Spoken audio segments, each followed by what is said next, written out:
Over the years, marketers have been analyzing the different generations, baby boomers, Gen X, millennials, and recently we have seen there's a red thread among all of them: speed. They all want everything to happen now. My name is Francisco Serrano, and I am the Chief Speed Officer at One-to-One and the host of the Now Gen podcast. Join me. Each episode, we talk about what's happening with brands, see how brand professionals across different industries cope with this fast-changing market, and live up to the expectation of this now generation. Welcome. This episode is brought to you by One-to-One, the fastest day-to-day design and content studio. For more than 17 years, One-to-One has been their premier partner for many Fortune 500 companies, proving that tight deadlines shouldn't be a hassle. Welcome back, and let's welcome Eduardo Vivas. He is currently the team lead of global innovation and portfolio strategy at the Hershey Company. We are pretty excited to have Eduardo Vivas here with us today. We're going to be talking about his vast experience leading brands for well over 15 or 17 years inside the Hershey Company and other brands. Welcome, Eduardo. Thank you, Francisco. It's an honor to be here. I appreciate the invitation. No, I mean, we were talking earlier before we were recording, and you know, the now gen and the current market situation, it's nobody knows what's going to happen. It's really it's a trial and error, a test, and growing and finding out if a client wants to engage or not, either with business to business or direct to consumer. And yeah, it's a very, very uncertain times, right? But let's get right to the point. I want to start by asking you. I see that you have a sales background and also brand management. Can you tell us a little bit about how you started and your migration to the brand world and how it all began for you? Yeah, absolutely, Francisco. So again, thank you for the invite. This is truly an honor. I'm truly excited to be here today and talking a little bit about some of the things that are happening in the marketplace. So yeah, I actually started in sales. So I thought it was a great opportunity to connect with the consumer directly at the point of purchase. So I've been with the company about 20 years, and I've been all the time with Hershey's, you know, starting at that point in sales and moving into some of the marketing areas later on in my career. And at that point, there was an opportunity to join the company, kind of like in a regional role. It's like a sales rep opportunity where I would have different accounts in a market, in the South Florida market, and their sales rep, what he would need to do would be to go to each one of the accounts, talk to the store manager, set up the displays, sell any programs or promotions that they had.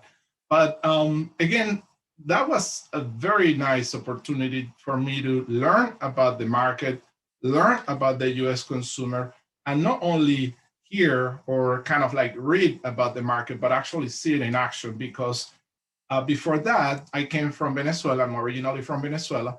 So I did my business studies in Venezuela, and I came to the US to do my MBA. And from that step, I went directly into the market. So it was a perfect opportunity for me to get to know the culture in addition to the consumer behavior on the floor. So I think that it was an amazing step, because from there, it allowed me to see how any of the marketing programs or initiatives were communicated to the sales teams and executed on the floor at the store level. I could see what were some of the things that were working and some of the things that weren't working. Sometimes when you're in the marketing world, you're seeing at the strategic level, and sometimes you're missing like the final execution, the final last mile, as I call, which is when you are in the store with the consumer, looking at your product and making the decision. He doesn't have a lot of time to make that decision, and there are a lot of choices around them. So you need to make sure that you are at the right spot, at the right place, with the right price and the right promotion and the right experience, so that you can convert the sale and actually do what you're supposed to do, which is, increase your market share. So it was really good. So from there, I went into another sales role, which was leading the convenience stores and candy and tobacco distributors in the South Florida market. This was an account executive level in which I would sell kind of like the company initiative, the new items, the programs into these distributors, and they would sell it to stores and they would execute it. So I would kind of like go in a little bit further from the execution itself. From there, I then did the move or made the move to corporate, where I was in I call it like a customer marketing, shopper marketing role. It's what we call in many companies in the US, sales development or promotion integration. It's an area that connects marketing initiative and sales into developing communications that provide direction to the sales team. I spent there a few years, and from there, I made my move into the marketing, which was my ultimate goal, to get into our marketing department and start moving into different areas. So it's been an amazing journey. In the marketing team, I've been able or had the honor to work in different brands. I worked at the Hispanic Initiative at some point. I worked at brands such as Kit Kat, Take 5, Twizzlers, Cadbury, and I also led some of the seasonal businesses for the Hershey Company. The largest one, in fact, Halloween, which is like our Super Bowl, for about 3 years.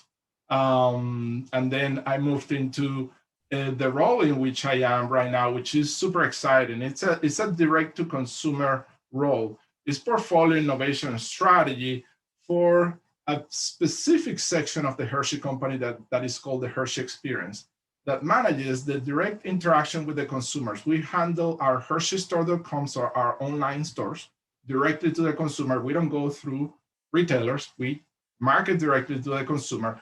We also have our own stores that are located in the US in different locations, Times Square, Hershey, PA, Vegas. And we also have some international stores in Canada, Asia, and some other markets. We also work with our World Travel Retail business unit that is in charge of promoting and selling our brands in duty-free across the world. So it's an opportunity to connect or leverage our brands in different countries. So it's been really exciting so far. I couldn't be happier on kind of like how we've been, personally, I have been progressing, but the insight for me has been that this journey has allowed me to have a very holistic perspective, a general manager perspective, that it's amazing in marketing because you can understand what sales are telling you about. You can understand what marketing is telling you about, and you can understand, what the consumers are telling you about and develop programs that could help us, move in the right direction. So I'm super excited about that. And, we continue to work to deliver and drive our brands. Yes, it looks like, when you were talking about having the final decision of the consumer, that the experience at the point of sale, I remember that they used to say that 80% or 85% of all decisions are made at the point of sale. So no matter how much money you spend in that TV production ad at the end, if somebody has the engagement of the consumer, they're going to get the sale, not going to get it. So it's kind of, you work all that to build your brand, and at the end you lose it because of not knowing the last mile. The last mile, exactly what you were saying. And now your current role as a global innovation into a direct to consumer role. Tell me a little bit about your day to day. Isn't it difficult to engage with an Asian and also with probably a Mexican, and then the US from Utah, and somebody that visits the store at the Times Square? It's kind of such a lot of things moving right there. What is it like? Yeah, absolutely. So everything starts with the consumer, as you're saying, and the consumer, no matter where they're from, they have works for the chocolate they're buying. So there are different occasions that they are looking to use the chocolate to satisfy their need. So what we do in the company is like we try to segment the business globally by by occasions, not only by regions, or there are differences, there are nuances and subtleties by market, but in general the consumer behaves in many ways similarly in some instances for some occasions in different markets. So one of our key occasions that we drive in our business, because it's direct to consumer, in our business, people are looking for things that are truly unique. They're not looking for a bag of candy to have a snack in the middle of the day. They can go to the convenience stores, they can go to 7-Eleven, they can go to CVS, they can go to Walgreens and grab a bag of candy and start snacking a little bit to get a little bit of energy, or just to satisfy a craving, right? But for us, in our case, we're looking for specific occasions that go beyond that, and people are willing to buy in a different way. In our consumers are looking for gifting as a key occasion. Gifting is not a traditional occasion that companies are satisfying very well in traditional channels like supermarkets or mass stores or pharmacies. These are occasions that are traditionally better satisfied by smaller companies, more artisanal companies, and things that they can do in different ways. For us, what we are trying to do is change that approach, understand what the consumers are purchasing our products for, and develop portfolio solutions that will satisfy based on the purchase key drivers for them. Consumers are looking for brand. Quality is important for them. You can have a gift, but if the gift doesn't have the backup of the right brand, the consumer doesn't feel that the recipient will even appreciate the gift. Like, you get a chocolate from a place that nobody knows. Yeah, it's nice, but the consumer is going to say, oh, okay, cool. But if you get a Hershey's chocolate, people immediately recognizes the brand. And even beyond the US, outside the US, the Hershey chocolate or the Hershey brand overall are Hershey brands. And when I say Hershey brand, I'm not talking about Hershey's chocolate itself only. I'm talking about Reese's, Hershey's.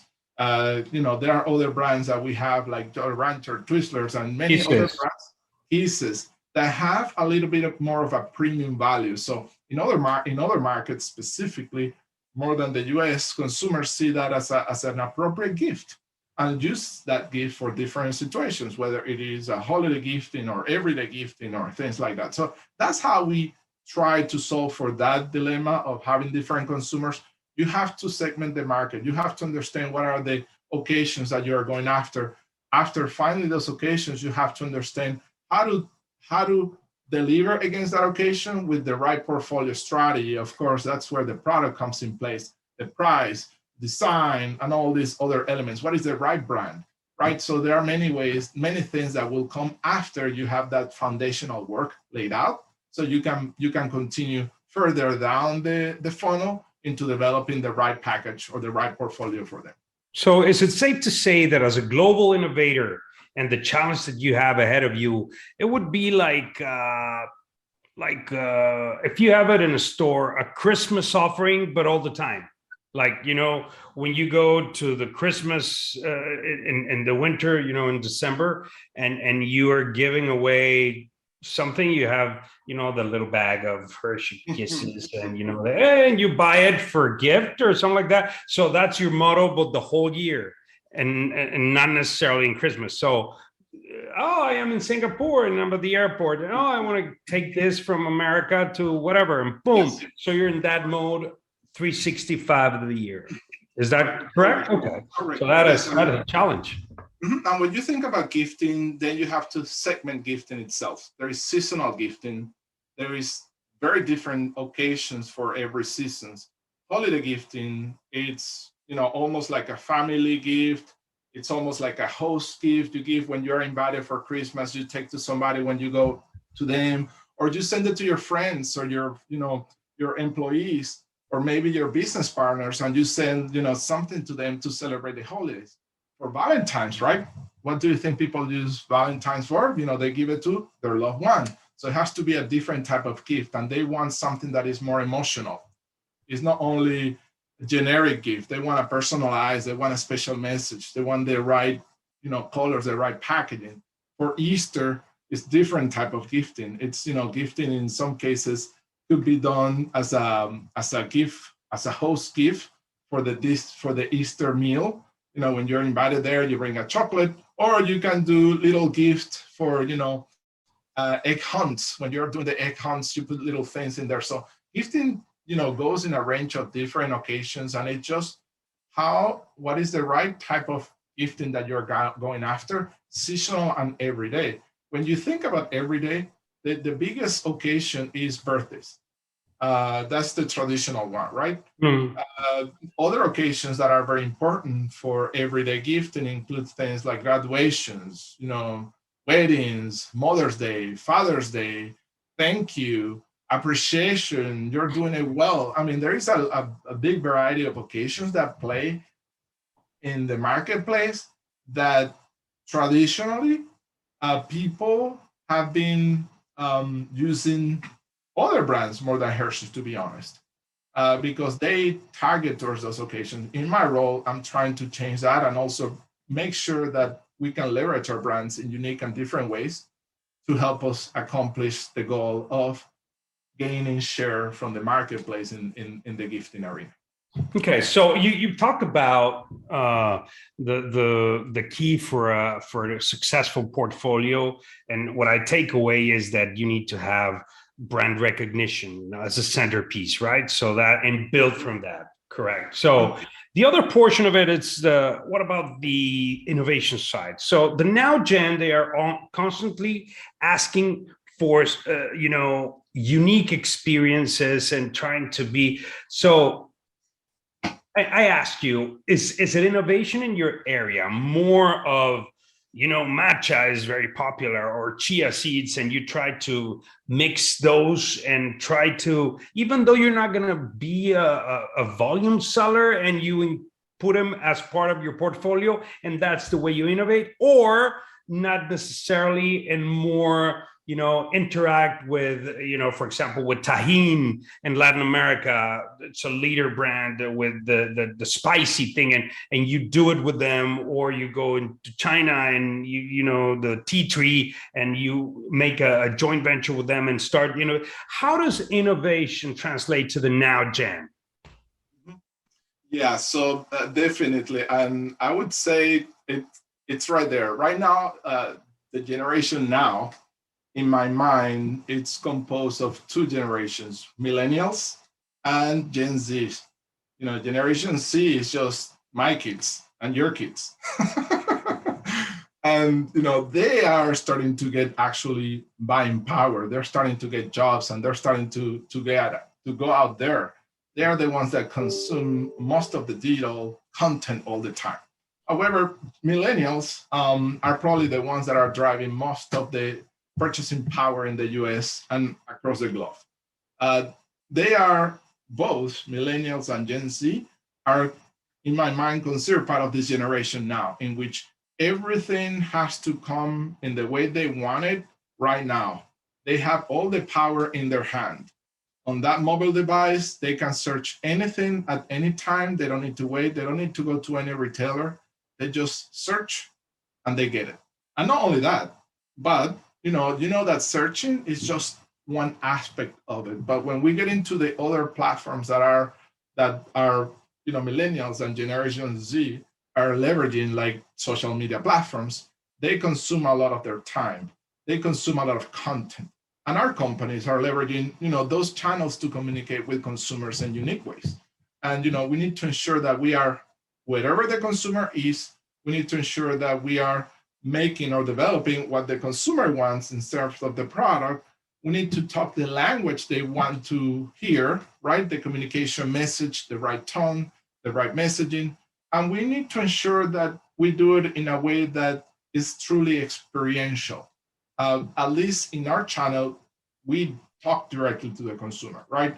The Hershey company has different teams that work through retailers. But when you work through a retailer, sometimes it's difficult what you can do at the end.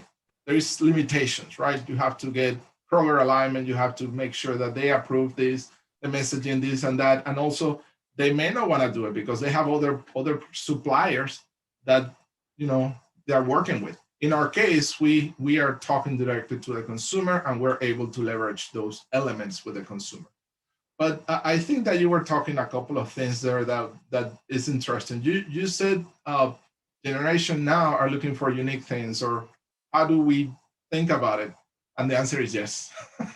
They're looking for unique experiences, unique products that deliver something that they're not accustomed with. They're still gonna be as loyal as their core brands. They're gonna eat the product, the candy that they used to eat when they were, children. But they're open to trying very new and different experiences to engage deeper with the brand. So one of the things that we've been doing, and it's funny that you mentioned like different flavors of the world, is that this past year, 2 years ago, we launched what we call Flavors of the World. It's a Kisses platform that combines all the unique flavors that the Hershey company develops and produces around the world. So what we did is that we brought all those products that were made for individual markets, we brought them into the US. We developed a platform. We created a story. We developed the communication message and the assets. And since that platform has been launched, has been extremely successful. It started with one product. It was a Kisses, a Mocha Kisses. It was actually Cafe Mocha Kisses, which is made for the Mexican market. And it was so successful, we extended that. Let's see what are we doing in Malaysia. We brought something else. What are we doing in Brazil? There is something else. Now we have things like hazelnut kisses, strawberry kisses, kisses filled with cherry cream, things like that we continue to bring into the portfolio to surprise and delight the consumer. They love their Hershey's milk chocolate kisses, the basic flavor, but these other flavors allow them to try it and connect in a unique way. So that model has worked tremendously well with millennials.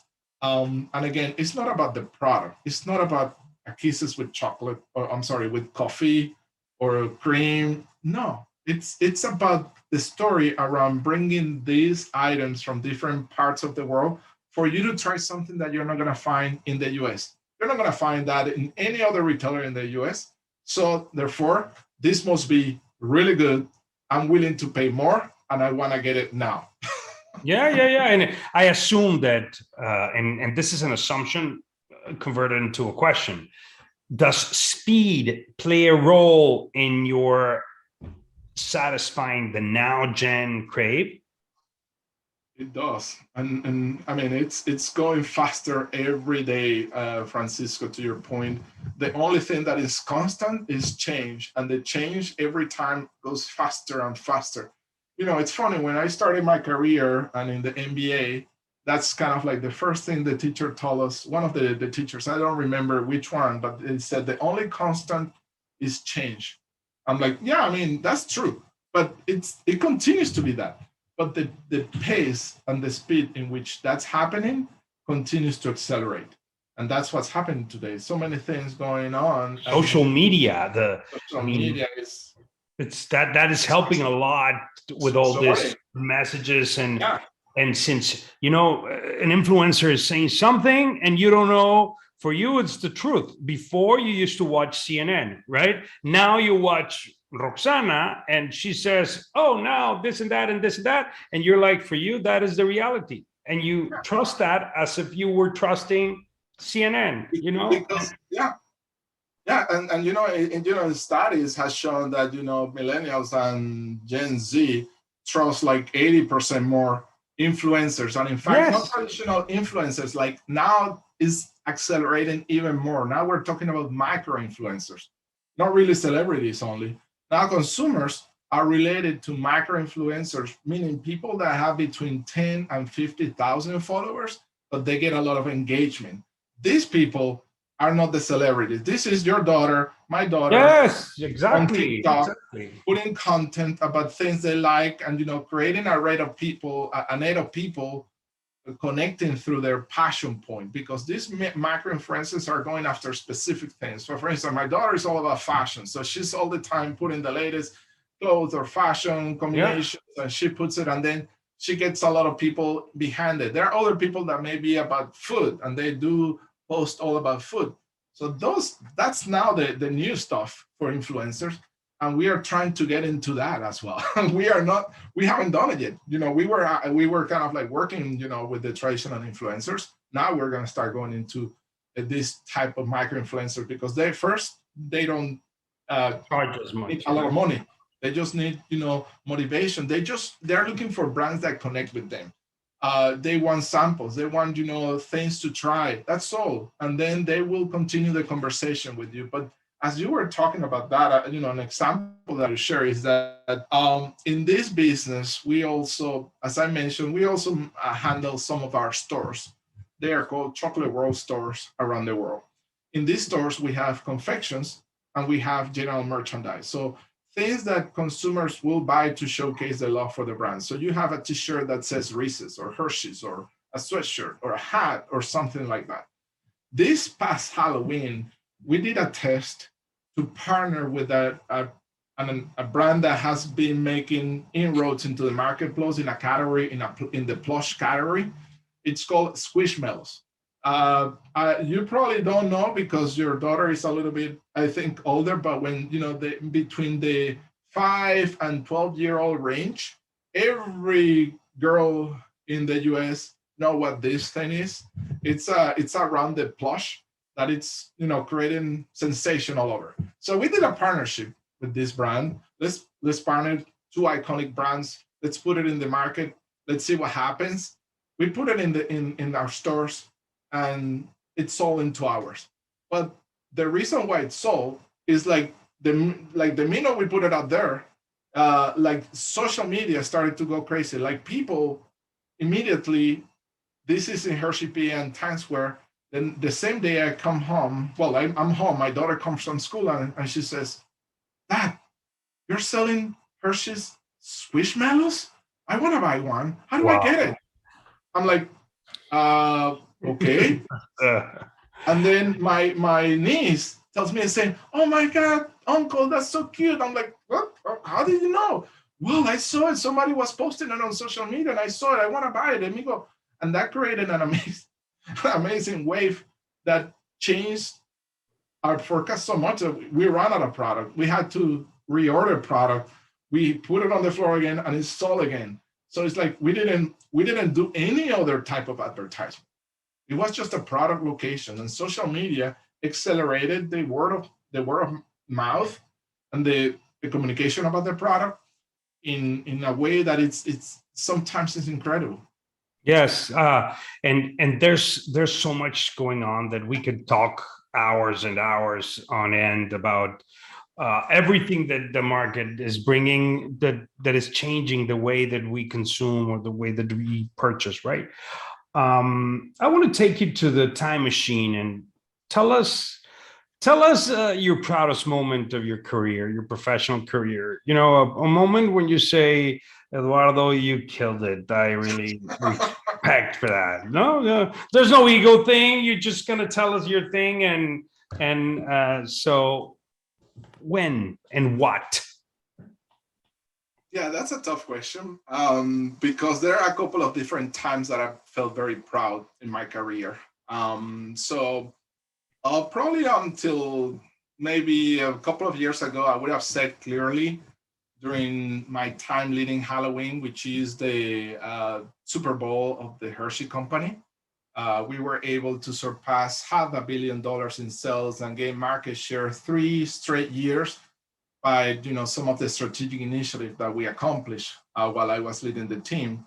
But in this role, I'm extremely proud at our latest innovation that we just launched June, let's say 4 months ago, June 10, which I see a lot of feature and opportunity for the Hershey Company extend beyond the traditional channels, which is what I want. I'm looking for things beyond Walmart, Target, CVS. I'm looking at places where I can grow share of Hershey's in other places. We are now playing within the food service arena a little bit, and we created an experience called Reese's Stuff Your Cup. This is a massive 1 pound Reese's cup that the customer is able to create as they want to in our stores, choosing peanut butter from the actual Reese's, brought directly from the plant. Just a couple of hours after production, they put the peanut butter inside this humongous cup, and then you're able to mix and match with any inclusions you want. We have brownies, we have cookies, we have peanuts, we have bacon, we have cereal, we have marshmallows, we have all these kind of things that people can make and create their own Reese's peanut butter cup. Reese's peanut butter cup, it's all about passion. This is delivering the ultimate passion for the Reese's lover. And our goal is to continue scaling this concept and make it national, going from Hershey into Vegas, into Times Square and other places. So you're familiar with the Nutella concept, right? Yes, of course. Their crepes, they do their cafe shops, and they do different places around the world. All the concept is about the Nutella in the crepes, right? Yep. This is the concept in which we're going to leverage the #1 brand in the US to develop a truly unique experience where customers are going to be able to develop their own Reese's. Nothing better than that. So I'm super proud about that project, and I'm super proud of the vision of that project. So that's what I was saying. It's a little bit tough because I feel very proud about what what some of the results during the Halloween. But here I see that we are able to stay ahead of the time, connecting to what the generation now wants. They want personalized experiences. They want to co-create with the experience. So meaning it's not okay, here's the Reese's cup. Yeah, I know the Reese's cup. Now you're going to be able to be your own developer. You're going to do whatever you want with that. And also to develop something that it's in a natural, very experiential, as we developed that experience, it was not only about the product, it was about the journey in the store. We end up the experience with a huge, amazing Instagrammable wall where every person that buys that thing showcasing what it looks like. So it's like you continue the journey, you plan for the occasion, you do the experience, and you allow the consumer to express the love for the brand. So I'm really excited to what's to come in what I'm working on right now. So I wanna make that vision to be to become probably the proudest time, but it's in the works. But I believe in it, and it's gonna continue working and growing from where we are. I'm gonna send you an image that you can see and a link so you can experience it. Right now, it's only available in Hershey, PA, but we're working to extend it to Times Square and Vegas in probably next year. Wow. Well, congrats on that. I haven't seen that, but I'm sure that it sounds unique for sure. And congrats, because nowadays innovating in such a way, it's difficult. So you really, I mean, I'm sure that when you get that innovation, it comes out of 9 tries failure, and then 1, it's like test and grow, right? Kind of thing. So speed over perfection, better to take it out there, and if it has a kick out, push it, and if not, then kill it, and then push, because if you wait for the right product and the perfect product is never going to come. And that's a great advice, Francisco, for the audience. The way how we are looking at things is to do a model that we call DLO, do, learn, and optimize, so that you can have that entrepreneurial spirit. You can test what happens and then optimize. To your point, it's not having the perfect solution all the time. Sometimes you have to take risks. Of course, you have to have discipline, right? There are processes and steps that help you consumer validate all these concepts. But at the end of the day, consumer validation gets you to a place. The market will tell you the real results. Sometimes you have to take a risk. Sometimes you have to, make some of those elements and optimize as you go. So that is now embedded in my team's culture. I'm not looking for perfection. I'm looking for ideas that will help us be different and innovate and grab the consumer's heart and love and passion.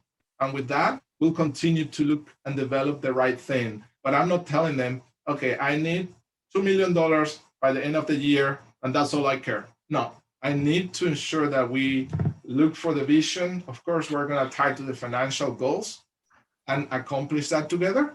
But look at the consumer and don't be afraid to test.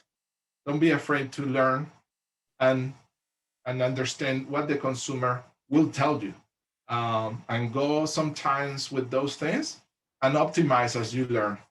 Oh, excellent. So I was going to ask you what is a takeaway for the audience, and you just nail it right there. So it's test and grow. Don't be afraid to test, and don't wait for that perfect product or idea, or just launch it and speed and learn from it, and then perfect it through time. That's great. So I want to, before we wrap it up, I want to ask you, is there anything you want to add before we close up? Anything that you want to say to your audience? You have the stage. They're listening right now. Yeah. So again, thank you, Francisco. I just wanted to say that it's been an honor to know you and your company, your agency. You've been working amazingly in the last few years with us. It's been great. And I think that the other piece in the future is you need to have companies and brand managers and marketing managers to really have the right team in place to be able to accomplish their goals. They need to work with internal stakeholders. They need to work with agencies. They need to work with external partners to really bring things to reality. And the speed of business is very important. So when you're working with everyone, you need to ensure that the vision is translated to everyone. So your internal cross-functional teams, you need to inspire them to go along with that vision. Your agencies, you need to know that the agencies are going to be reliable, are going to be able to deliver on time. And not only that, but they're going to help you see things that you're not seeing, help you understand and deliver with flexibility where you are. And then, partners as well. What is it that you need to develop and work with them to get things done? So it's very important to have a team very close to you that believe in the vision and is able to deliver the vision with so much stuff happening. And you need to do it at the right speed to deliver the right product at the right place, at the right price, and at the right time. Great. Thank you so much for sharing that, Eduardo. Last question. This is kind of a tradition. You're a branding expert, and we are always looking to disrupt the market and the ideas. So tell the audience your top 2 deodorant brands and why. Oh my God, Francisco. So I'm gonna be very honest. I let me remember, because it's not a top. I have one. Oh my God, is the Procter and Gamble, the one that has Old Spice? Old Spice? Old Spice. Yeah, okay. Thank you. Old Spice. That's one that I like because of the aroma, the scent. But I could tell you that they have done an amazing job in communication and advertising that brand to make it come back from the dead. That was a brand that was used by my dad. Yes. As a cologne, as a perfume. When I was 5 years old, I saw it in my house in the bathroom. I was like, oh, okay, Old Spice. When I got to the US, that was like only available at the dollar store. Like it was like for free. Nobody would buy it. And Procter and Gamble did an amazing job, and they started to communicate that brand again with really unique and incredible advertising. I got hooked into it so much that I went to see what the heck it was. It brought memories when I was there. I smelled it. It's like brought memories from my childhood, and that's how you reconnect with the consumers. And of course, they have all these different unique flavors. I'm sorry, scents. Yes. That they have, and they have scents that match the personality. There is one that is called like Champion, and there is another one that is about the location, Fiji. I like the Fiji one. Yeah, Fiji, it's yeah. It's like very tropical. I don't know. It's very fruity. I like it, and that's the one that I've been buying the most. Before that, I don't even remember which one was my prior brand, but that's what I can say about it. That's good. That's good. I remember those TV ads that shook the whole world with, the model that it was, I'm Half a a horse, horse.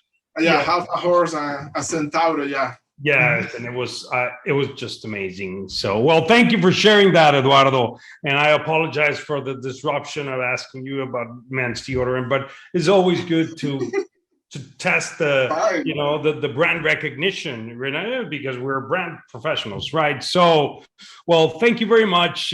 We've been talking to Eduardo Vivas. He's the team leader of global innovation and portfolio strategy at the Hershey Company. Where the people can reach you, Eduardo? So they can look, they can go to LinkedIn, send me a message if they have any questions. I'm happy to connect with anyone if they want to further understand how we do things in here. And also, I love to learn how other people, other brand members, or other brand leads are working in different industries. There are always ways to network and understand how do we improve what we're doing. So yeah, in LinkedIn probably is going to be the best way. Excellent. Well, thank you. Thank you again, Eduardo. Thank you all. If you want to find out more about what the power brands are doing, like the Hershey Company, tune in the next episode of the Now Gen podcast. Thank you for listening and watching.